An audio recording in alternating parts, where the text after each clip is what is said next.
Hai guys, selamat datang di Basa Basi Horor. Bahasana bahas ini perkara horor.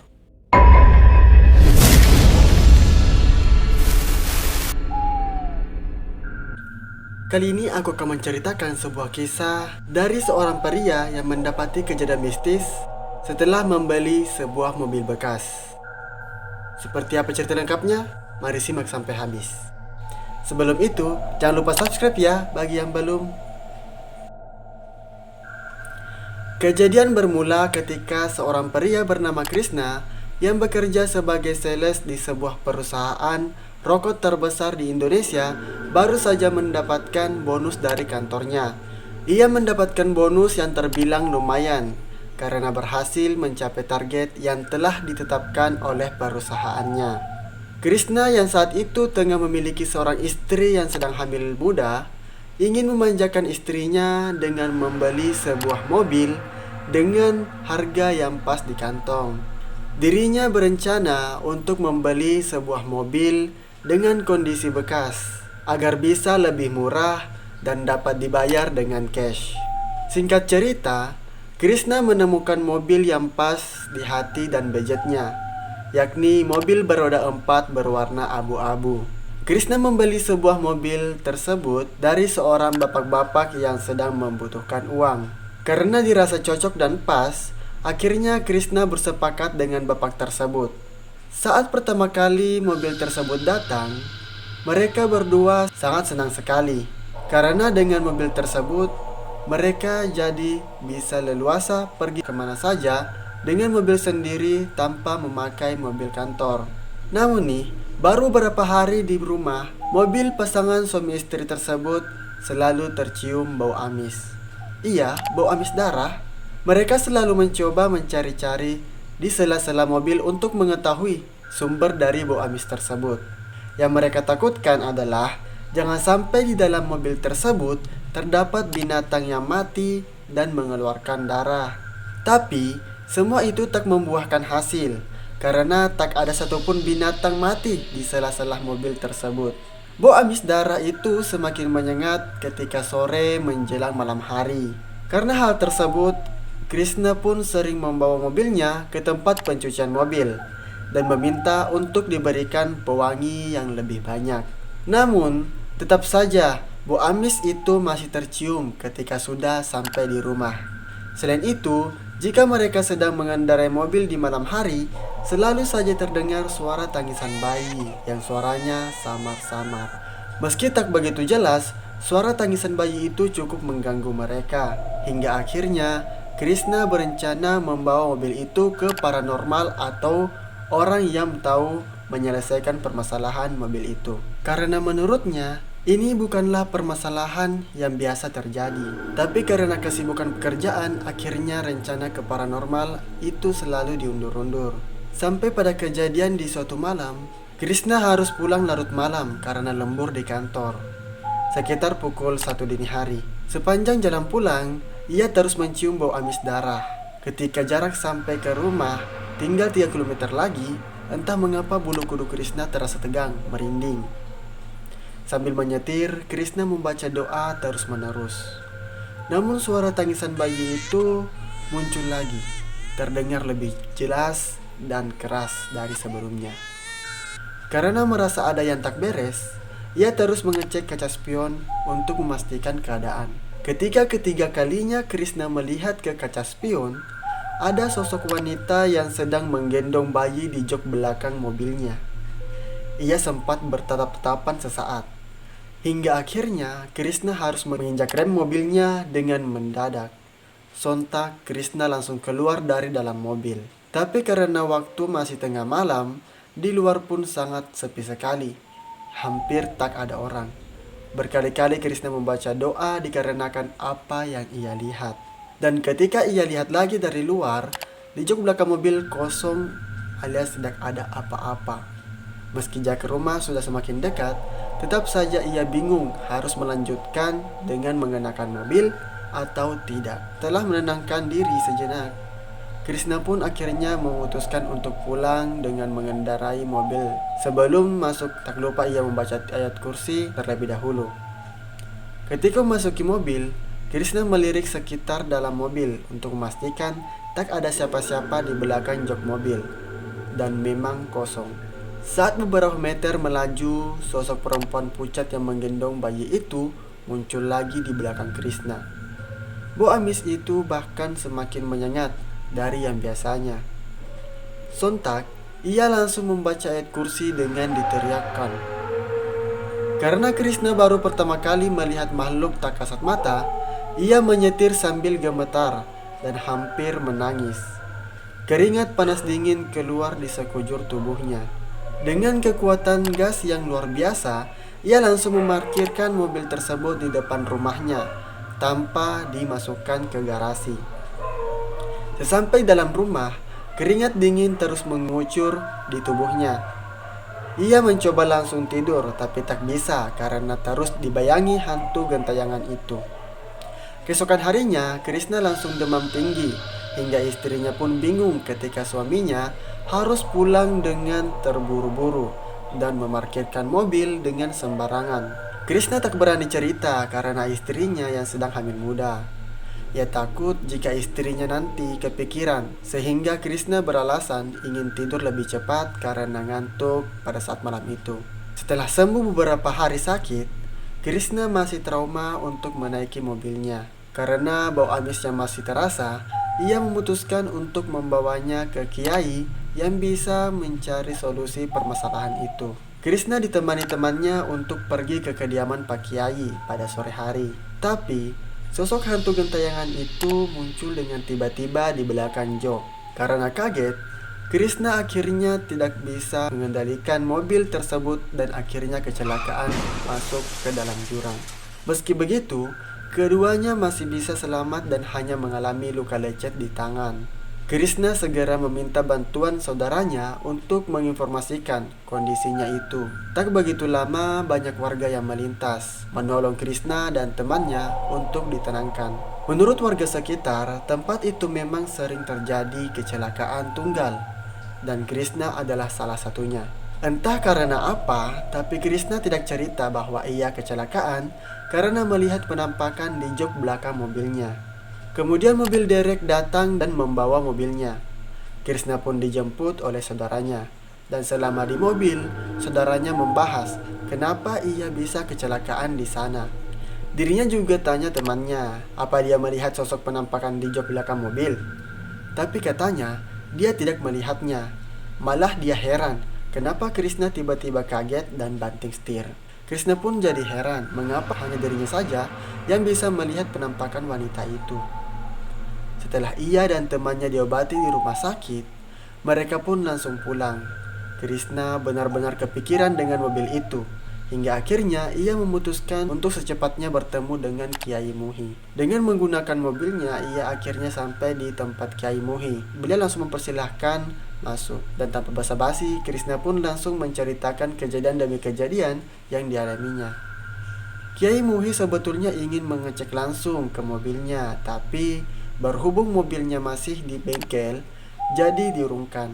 Kiai Muhi bilang bahwa jika ada suatu benda yang dihuni makhluk halus, maka biasa terjadi sebelumnya ada kejadian yang berhubungan dengan makhluk halus tersebut. Jadi ia disarankan untuk menemui pemilik mobil sebelumnya. Sebelum pulang, mereka diberi beberapa botol air agar lebih tenang. Esok harinya sepulang dari kerja, Krishna pun langsung menemui si pemilik mobil sebelumnya. Sebut saja namanya Pak Yahya. Dirinya mengutarakan maksud kedatangan dan menceritakan beberapa kejadian yang menimpa Krishna terkait mobil itu. Pak Yahya pun kaget mendengar hal tersebut, karena selama beliau memakai mobil itu, beliau tidak pernah merasakan atau menemui keanehan, apalagi sampai melihat penampakan. Beliau juga tidak pernah berlaku dan berbuat suatu hal yang janggal terhadap mobilnya, sampai mobilnya dihuni makhluk halus tersebut. Karena tak menangkap kebohongan dari pernyataan Pak Yahya, Krishna jadi buntu. Kenapa mobil yang dibelinya ada penunggunya? Setelah ngobrol panjang lebar, akhirnya ia pun pamit dan Pak Yahya memberikan saran kalau mobilnya harus diruat atau dibersihkan dari makhluk tak kasat mata itu. Seminggu setelah pertemuan dengan Pak Yahya, Krishna mendapat telepon dari orang bengkel. Katanya, Karyawan bengkel di sana sering mendapati seorang wanita sedang duduk menggendong bayinya di jok belakang mobilnya. Mereka pada ketakutan dan baru sekarang ini mengalami kejadian seperti itu. Krishna pun langsung berkoordinasi dengan Pak Yahya agar proses ruwet mobil ini dipercepat saja. Karena ternyata makhluk ini mulai menampakkan dirinya pada siapa saja. Pak Yahya pun setuju. Beberapa hari setelah itu, mereka pun langsung datang ke bengkel di sore hari. Setelah bengkel tutup, mereka sudah meminta izin pada pemiliknya bahwa akan melakukan ruwet pada mobil itu. Pak Yahya datang bersama seorang pria setengah baya memakai baju koko dan sorban. Beliau mengenalkan diri sebagai Pak Hadi yang akan melakukan ruwatan itu. Mereka pun memulai acara ruwet mobil tersebut. Di sana selain ada Krishna, Pak Yahya dan Pak Hadi, ada juga pemilik bengkel dan beberapa karyawannya. Mobil ini dimandikan dengan air yang katanya sudah didoakan. Semua bagian mobil baik dalam serta luarnya dipercikan air dan Pak Hadi berdoa di dalam mobil.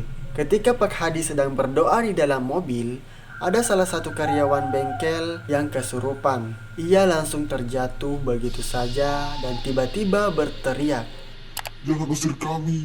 Jangan usir kami!" Sontak orang-orang yang ada di sana semuanya kaget dan takut. Pak Hadi langsung keluar dari mobil dan langsung memegang ubun-ubun orang yang kesurupan tadi. Beliau langsung bertanya, "Ini siapa?" "Saya Reni." "Kamu yang di dalam mobil ini?"